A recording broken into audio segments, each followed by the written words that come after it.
The Eternal Warning, Understanding George Orwell's 1984. In 1949, a dying man named Eric Arthur Blair, better known as George Orwell, published what would become one of the most prophetic and terrifying novels of the 20th century. That book was 1984, and more than 7 decades later, its warnings echo louder than ever. Imagine a world where every word you speak is monitored, every action you take is recorded, and even your thoughts can be a crime.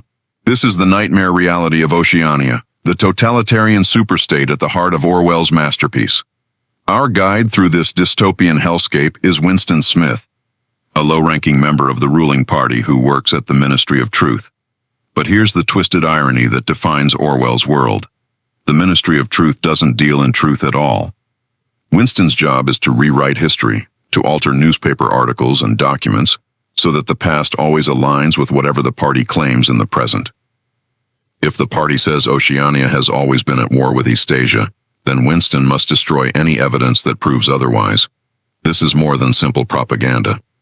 It's the systematic destruction of objective reality itself. As the party's slogan declares, who controls the past controls the future. Who controls the present controls the past. Winston lives in a world dominated by Big Brother, the mysterious, possibly non-existent leader whose face appears on posters everywhere with the caption, "Big Brother is watching you." And he is watching, through telescreens installed in every home and public space. Through the thought police who can arrest you for the crime of thinking rebellious thoughts. Through children indoctrinated to spy on their own parents. The party has even created its own language, Newspeak. This isn't just a new vocabulary. It's a deliberate narrowing of language designed to make revolutionary thought literally impossible. If there's no word for freedom, can you even conceive of being free? The goal, as one character explains, is to reduce the range of thought until thought crime becomes impossible because there are no words to think it with. But Winston harbors a dangerous secret. He can still think for himself. In a small corner of his apartment, hidden from the telescreen's gaze, he begins keeping a diary, an act of rebellion punishable by death. He writes the forbidden words, "Down with Big Brother." His rebellion deepens when he meets Julia, a young woman who shares his hatred of the party. Their love affair becomes an act of resistance, a reclaiming of human connection in a world designed to eliminate all loyalty except loyalty to Big Brother. They rent a room above an antique shop, a private sanctuary where they can be human, where they can love, where they can be free, or so they believe. Winston is also drawn to O'Brien, a powerful inner-party member who Winston suspects might be part of a secret resistance movement called the Brotherhood. When O'Brien finally reveals himself as a fellow rebel, Winston and Julia commit themselves to the cause. They're willing to do anything to bring down the party, to lie, to murder, to sacrifice their own lives. But then the trap springs shut. The room above the shop was never private.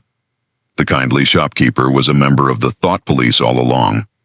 Julia and Winston are arrested, separated, and taken to the Ministry of Love, another darkly ironic name for the place where the party tortures and destroys its enemies. Here, in the bowels of the Ministry of Love, Winston faces his worst nightmare.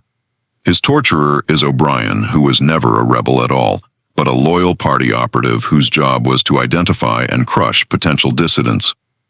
O'Brien doesn't just want Winston's obedience, he wants Winston to genuinely love Big Brother.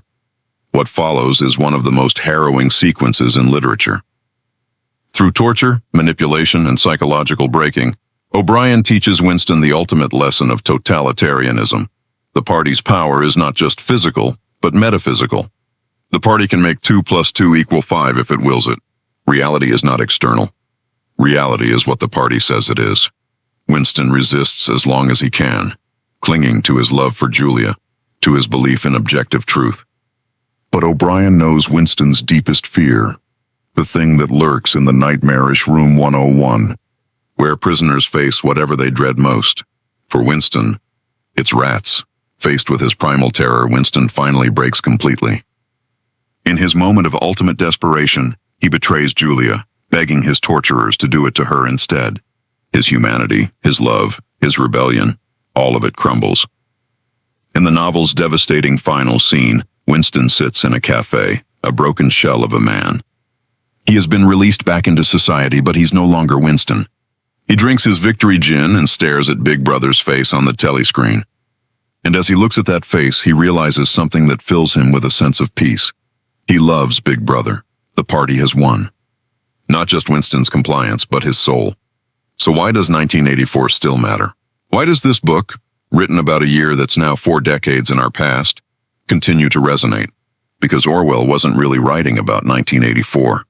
He was writing about the eternal temptations and dangers of totalitarianism, the human impulse to control, to dominate, to remake reality according to ideology rather than truth. When we see mass surveillance expanding in the digital age, we think of Big Brother. When politicians deny obvious facts or rewrite inconvenient histories, we hear echoes of the Ministry of Truth. When language is manipulated to control thought, when words are weaponized or emptied of meaning, we recognize the specter of Newspeak. Orwell understood something profound, that totalitarianism's greatest weapon isn't physical force, but the corruption of truth itself. Once a society loses the ability to distinguish truth from lies, once objective reality becomes negotiable, freedom becomes impossible. 984 is a warning, not a prophecy. It's a reminder that the price of freedom is eternal vigilance. Vigilance not just against obvious tyrants, but against the subtle erosions of truth, privacy, and independent thought that can happen gradually, almost imperceptibly, until one day we wake up and realize we're living in a world we no longer recognize. As Orwell himself wrote in the novel, "If you want a picture of the future, imagine a boot stamping on a human face, forever.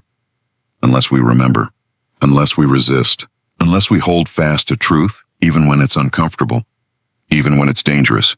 That's the eternal warning of 1984.